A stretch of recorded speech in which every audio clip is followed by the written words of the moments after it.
On se demande souvent quand tout ça a commencé, mais en fait il n'y a pas eu de grand Big Bang, pas de détonation. Non, la transformation s'est installée comme ça, en silence. Et c'est là toute la question en fait. Et si ce n'était pas l'effondrement total, le grand spectacle, et si c'était juste un ralentissement? Ça change complètement la perspective. L'idée, ce n'est pas une fin du monde hollywoodienne, mais une transition, un vrai changement de rythme.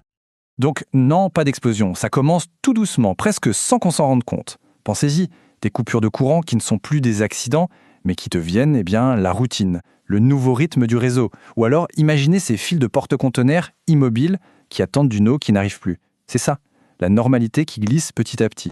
Et voilà le point essentiel. Ce scénario, ce n'est pas de la pure science-fiction. Les événements, oui, sont imaginés, mais les mécanismes derrière, eux, sont bien réels. On parle physique, d'énergie, de logistique, des choses qui sont documentées, qui existent déjà et qui mettent notre monde sous pression. Alors, parlons-en de ces nouvelles limites. La toute première, c'est une contrainte physique. Une barrière qui est inscrite dans notre propre corps, dans notre biologie. Et c'est la chaleur qui nous force à y faire face. On entend de plus en plus parler de cette température du thermomètre mouillé. Le terme est un peu technique, mais l'idée est absolument cruciale. Ce n'est pas juste la chaleur qu'on ressent, c'est le moment où l'air est tellement plein d'humidité que la sueur, notre climatiseur naturel, elle ne marche plus. Le corps ne peut plus du tout se refroidir, il surchauffe littéralement de l'intérieur. 35 degrés Celsius. Ce chiffre, ce n'est pas une projection pour un futur lointain. Des études très sérieuses, comme celle du MIT, le confirment. Et le plus frappant, c'est que ce seuil, on l'a déjà frôlé. On l'a même atteint, même si c'est brièvement, dans certains coins du globe, comme au Pakistan ou dans le golfe Persique. C'est déjà là. Et cette limite de la nature, elle se cogne de plein fouet à nos infrastructures, qui, elles, ont été pensées pour la vitesse. Prenez le canal de Panama, par exemple. C'est pas juste un raccourci pour les bateaux, c'est une mécanique hyper fragile qui a besoin d'énormément d'eau douce.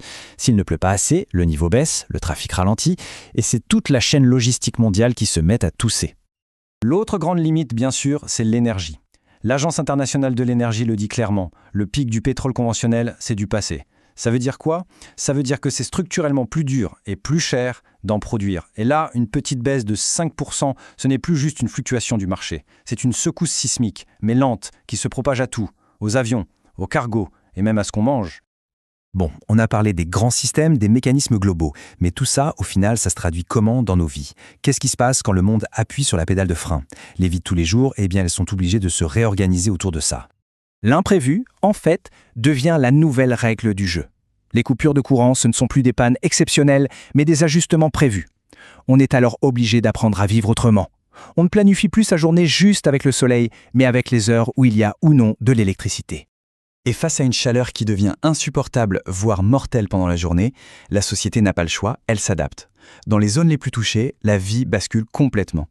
Le travail, les courses, les transports, tout se décale vers la nuit. C'est le seul moment où l'on peut encore vivre à l'extérieur. Cette phrase, elle est terrible, mais ce n'est pas une image poétique. C'est une décision politique, une annonce officielle. Imaginez une ville comme Calcutta, où ce fameux seuil de température humide est dépassé jour après jour, et les autorités déclarent que le jour est devenu une zone interdite, un ennemi. Et ça nous ramène à la question de fond finalement. Que deviennent les êtres humains quand la vitesse du monde diminue? Quand tous ces systèmes sur lesquels on a tout construit commencent à se contracter, qu'est-ce qu'il reste? Comment ça se passe dans les familles, entre voisins? L'adaptation, ce n'est pas juste une question de technologie. C'est d'abord une histoire de relations, une histoire intime. Et c'est peut-être ça l'idée la plus importante à retenir. Certaines histoires, en fait, ne sont pas là pour annoncer la fin du monde.